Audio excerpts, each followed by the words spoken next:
आज के समय में हर कोई पावरफुल बनना चाहता है। उसके लिए कुछ लोग शरीर बनाते हैं, कुछ लोग गुंडागर्दी और हिंसा के रास्ते को अपनाकर पावरफुल बनना चाहते हैं। कुछ ऐसे भी हैं जो सोशल मीडिया का सहारा लेकर पावरफुल बने हैं, तो फिर कुछ बड़ी हस्तियों के लिए काम करके पावरफुल बनते हैं। लेकिन वास्तव में प्रशासन से बड़ा ना कोई गुंडा है ना पावरफुल। आज आपको जिले के सबसे पावरफुल व्यक्ति के बारे में बताते हैं, जिसे जिला कलेक्टर या डिस्ट्रिक्ट मजिस्ट्रेट कहते हैं। कलेक्टर भारत सरकार द्वारा नियुक्त एक वरिष्ठ अधिकारी होता है और सिविल सेवा परीक्षा में यानी यूपीएससी उत्तीर्ण करके भारतीय प्रशासनिक सेवा आईएएस का अधिकारी होता है। आपको कलेक्टर के काम करने के बारे में बताते हैं कि वो किस किस सेक्टर में किस स्तर के काम में डील करते हैं।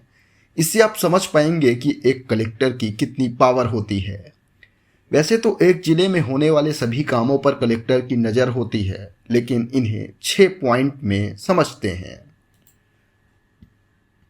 पहला काम है प्रशासनिक सेवा में काम देना। कलेक्टर का अहम काम है, वो जिले में कानून व्यवस्था बनाए रखने का काम करता है और इसके लिए उठाए गए कदम कलेक्टर की परमिशन पर होते हैं। इसके अलावा जिले में लैंड रेवेन्यू का उच्च अधिकारी भी कलेक्टर होता है, जो रेवेन्यू से जुड़े सभी फैसले लेता है।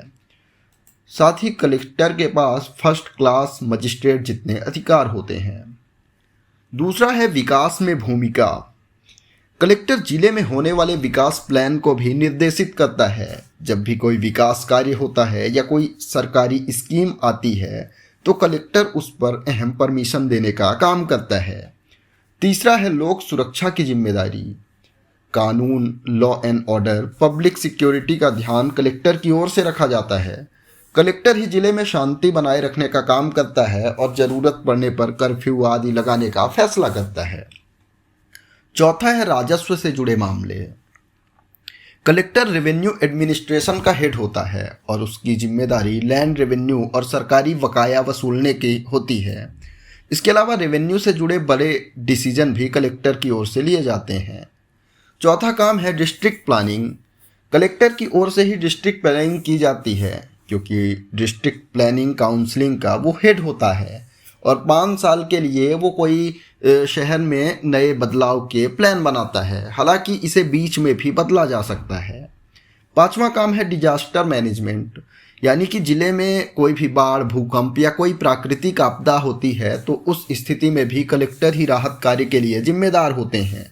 वे डिस्ट्रिक्ट डिजास्टर मैनेजमेंट कमेटी का चेयरमैन भी होता है और वो सुनिश्चित करता है कि हर व्यक्ति तक राहत पहुंच सके।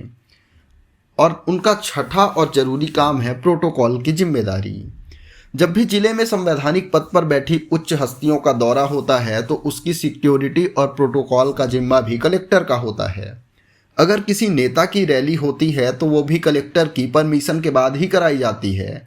उसमें उनकी सुरक्षा की जिम्मेदारी होती है। इसके साथ ही शहर में होने वाले बड़े इवेंट और परमिशन की जिम्मेदारी भी कलेक्टर की होती है।